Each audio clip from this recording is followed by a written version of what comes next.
udialo vo svete 10. a 11. júna. Španielske autonómne spoločenstvo Murcia zažíva rozsiahle povodne po silných prívalových dažďoch s krúpami. Silný dážď zaplavil letisko v Palma de Mallorca na Baleárskych ostrovoch, Indonézia. Erupcia sopky Levotóby a sopky Dukono, Vietnam. Hlavné mesto Laos čelí intenzívnym povodniam po silných dažďoch.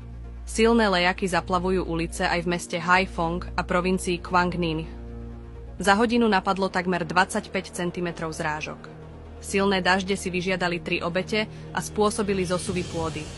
V najväčšom tropickom močiari, Pantanal v Brazílii, už niekoľko dní zúria rozsiahle požiare. Omán. Obrovská prachová búrka v meste Adam.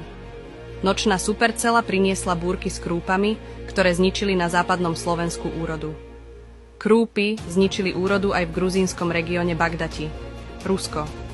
Moskva ostala zaplavená po intenzívnej búrke. V 3 osadách Botlichského okresu sa po silnej prehánke spustili bahnotoky.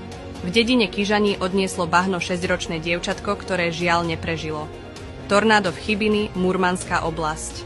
Čile.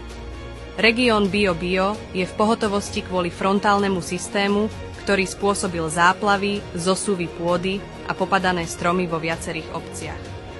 Mexiko. Zvýšená aktivita sopky Popocatépetl Petl. Guatemalskou obcou San Raimundo sa prehnala intenzívna búrka, ktorá ničila domy a vyvracala stromy. Veľký lesný požiar vo Vidaubane v departemente Var vo Francúzsku. Lesné požiare zachvátili Cyprus. Najťažšia situácia je v oblasti Pafos. Stred Srbska zasiahla silná búrka s krúpami. USA. Na Aliaške zúria veľké lesné požiare na ploche 100 km štvorcových. Lesné požiare zužujú aj mesto Reno v Nevade. Tornádo bolo pozorované nedaleko obce Loop, Texas. Západné pobrežie Floridy zasiahli výdatné zrážky. V meste Sarasota napadlo za deň 259 mm zrážok, čo je 200-litrový sud na každý meter štvorcový územia. V čínskom okrese Changling, provincii Jilin, bolo pozorované tornádo, slnko.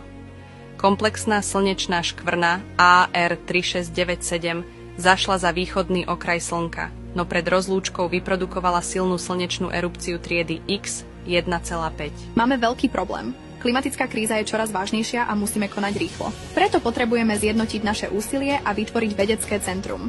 Tam by vedci mohli spoločne pracovať, vymieňať si poznatky a hľadať riešenia. Keď budeme ťahať za jeden povraz, tak dokážeme zvrátiť túto hrozbu. Poďme na to. Zachráňme našu krásnu planétu pre budúce generácie. Je to na nás.